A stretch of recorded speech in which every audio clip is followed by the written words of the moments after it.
Hi everyone, welcome back to the channel and to another video. Hope you're all doing well. So we've just had the Las Vegas Open and there was a reveal show showing off some absolutely awesome miniatures, some of which you can see on the screen now. The Emperor's Children were looking amazing and the new Soulblight Gravelord skeletons, I've got to say, were absolutely incredible. I really can't stop looking at those. But in this video I want to talk about the old world because we've finally seen the High Elves revealed. So today we're going to talk about everything that's coming for the High Elves, everything we know so far, and also have a look at a little tease of a new faction that could be coming to the old world as well.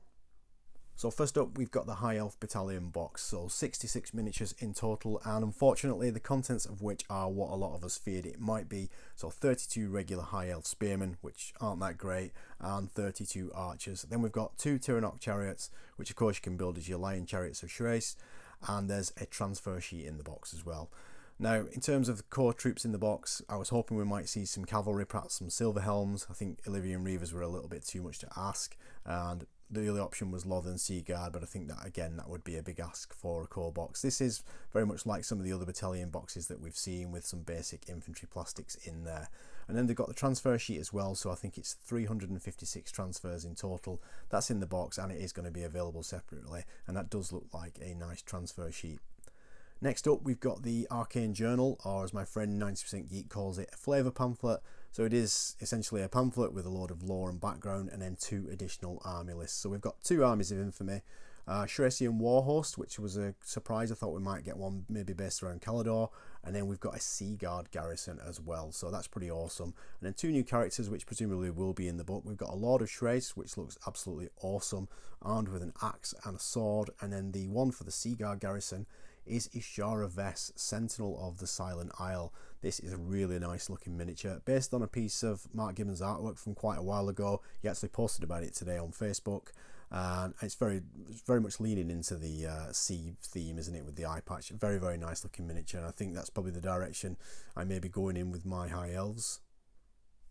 So looking at the returning plastics then, we've got Illyrian Reavers, so they are back. Now these aren't the ones from Island of Blood. It says these are pretty much based on the Island of Blood Reavers, but comprehensively resculpted.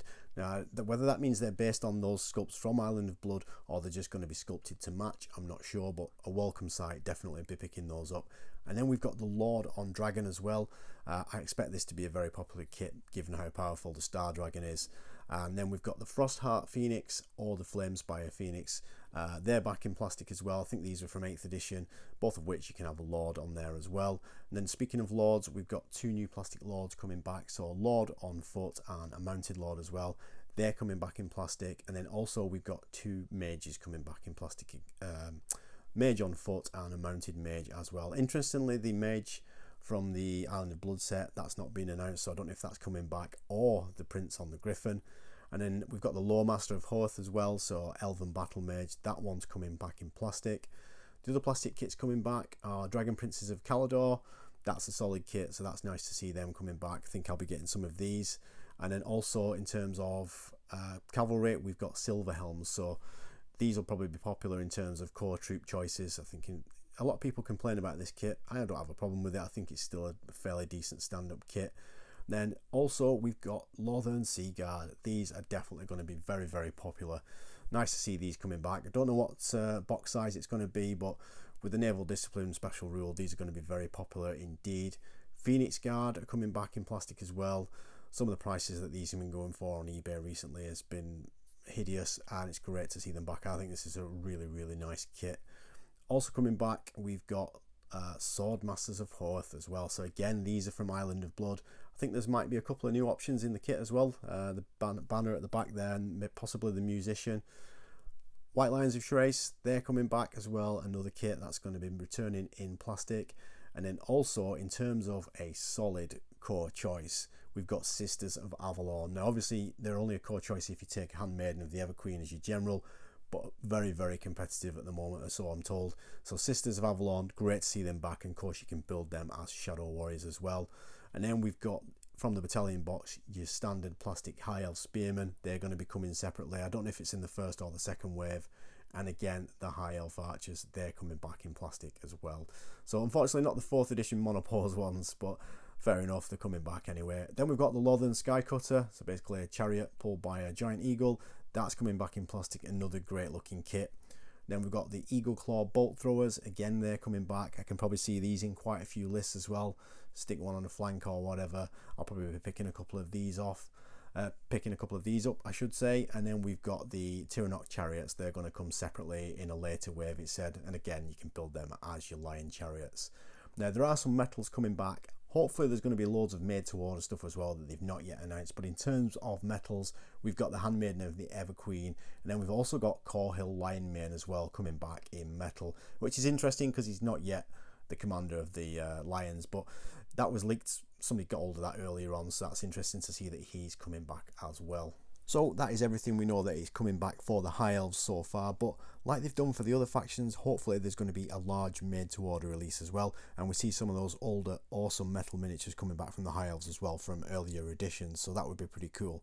But moving on from the High Elves now, they also gave us a little tease into the next faction, which is Beastmen Brayherds, and we saw a new shaman. This is Kralmor, Prophet of Ruin. So this is going to be a new miniature coming for the Beastmen, and in the Warhammer community article they did give us a little tease of what might be coming in terms of a kind of a roadmap. So the image that you can see on the screen there, note at the top it says Warhammer the Old World core factions. So we've got everything that's released so far, and then we've got the High Elves which are revealed, and then more to come. You can see Beastmen Brayherds and Wood Elves, which is what we know. But below those two, there is another box with a silhouette in there. And if we zoom in, you can see a silhouette of some artwork. And it did not take long for the internet detectives to work out that this was CATHAY. So this is based on some artwork that was done for CATHAY. And it's this picture. This was done, I believe, for Total War Warhammer. And if we look at the top left of the image there by the balloon and zoom in, that is what is in the silhouette picture. So are Games Workshop teasing us, or is CATHAY coming to the Old World? Now, we know they did a lot of work on Kislev right at the start of the Old World before COVID when they first started talking about it, but that has since been shelved. And they did say they did want to bring CATHAY to the tabletop, so could we finally be seeing those first hints that CATHAY is going to be the 10th core faction for the Old World? And if that is the case, that is going to be absolutely incredible because it opens the door for loads of legacy factions as well. Dark Elves, I'm looking at you. But anyway, that is it for today's video. What do you think of all the High Elf reveals?